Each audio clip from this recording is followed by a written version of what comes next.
Okay, so we're putting in the vintage air, the electric one.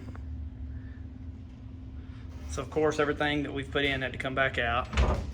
You had to cut out your old defrost and get it out of the way.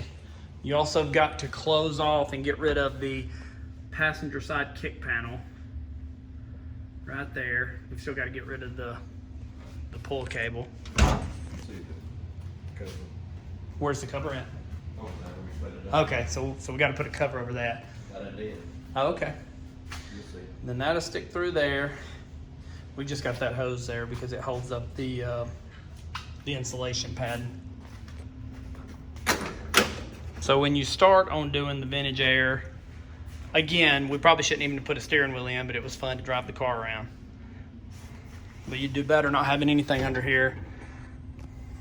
And then you slide that up in there through those holes. You got to tighten up the lines that it comes with. Those had to be cut to 4 feet, and you'll move one to the left, one to the right. That's going to be in the center. We're about to attach it next to this right here, like that. You've got a front mounting bracket. That's what's holding it up on the front, and then we're going to have to find the two in the back. Is there anything else at this time?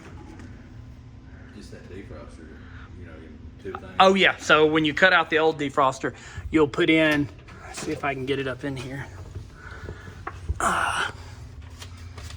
You'll have two new pieces that you'll stick up in there if you can see them. Let's see if we got a line.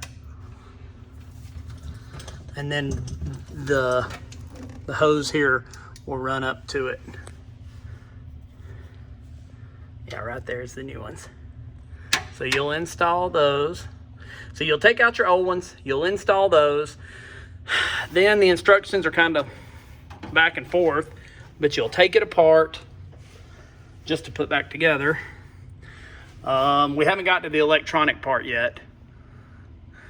The lines that you saw, the pipes, we had to put those back together. And then, like I said, now we're to this point to putting that back together. I don't think that there's any other surprises, is there, from what we would have saw in videos on YouTube? If there is, I'll add it to the video. But yeah, just taking that out. And like I said, you have to cut it and unbolt it and anything you got to do to get it out. Yeah, wrap that back up through there. And then you just drop it down the kick panel side. All right, I'll make another video when we get further along.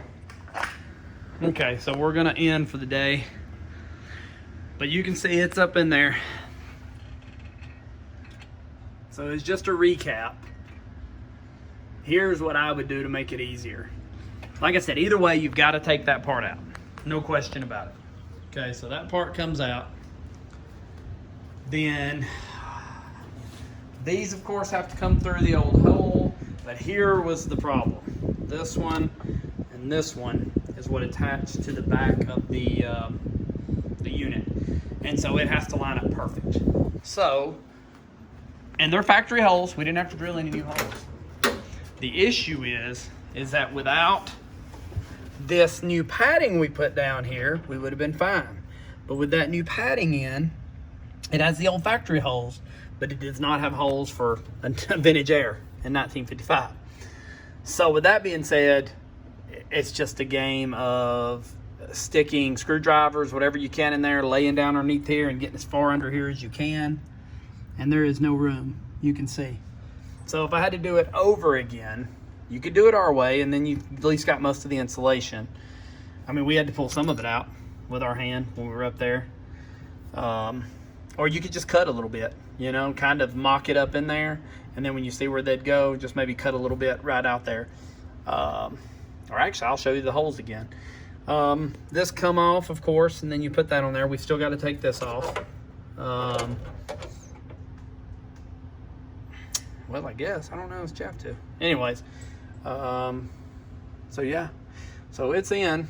and it's as level as we could get it. It says keep it level. So now the electronics and hooking up the new side vents will be next. So again, if you had to do it all over again, I'd keep everything out of the dash. This insulation was no issue. On that one, I'll show you which holes are going to be your factory ones, and then, you know, maybe not put your steering in or any of that. But we get too impatient and we want to drive it. So it is this hole. So you've got your factory one that used to have your motor right there. So the second hole up, and then this hole right there. So I'll back it out where you can see. So if you were going to hook up a vintage air, make room for these holes. Cut out or something before you put it in, because you're going to use these for the brackets that go on the rear of the new box. So that's all for this video I can think to tell you that I would do. We kept the same. We're not going to upgrade the wipers. I mean, hopefully, Lord willing, it's not going to be driven in the rain, at least not too much. And the old ones work fine. You know, we'll hook it back up. It's already electric there, but it'll just run on the old steel cable that's underneath there. So if you're hooking up vintage air in a 55, at least that's a couple things I could tell you maybe to make your life a little easier.